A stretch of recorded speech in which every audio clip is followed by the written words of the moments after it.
built by British Raj during their time and during undivided India, and it's been maintained by Pakistan very well. And look at the landscape. It's almost 100 years old by 1923. Stehen Sie hier, schlafen Sie hier, essen Sie hier. Das ist richtig. Ja? Ja? Gut. Und auch Chennai. Gibt es auch hier. Ja. Ja, das ist das ultimative Argument. Thank you very much for your favors. Und es ist sehr schön bei Ihnen hier. Ja? Seit zu Pakistan, noch nach Pakistan. Vielen Dank. Und auf Wiedersehen und sehen Sie später. Ja? Genug. 100%.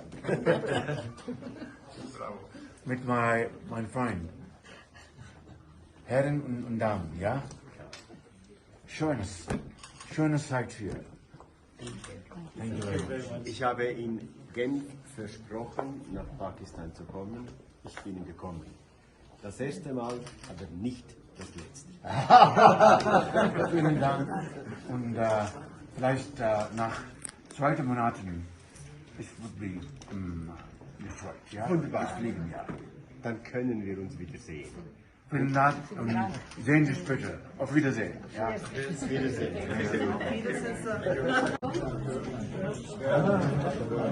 Aber das is something in the German speaking part of Switzerland in the mountains, where the ladies were able to cut the stuff or the paper and to make out of them wonderful pictures of the mountains. So you can hang it on a wall, and it is really very, very Swiss. Thank you very much. Thank you very much. You will already welcome, always welcome to Switzerland, and the next time if you come to Switzerland, we have to organize a short mountain trip. Yeah, absolutely. Do them well. Thank you very much.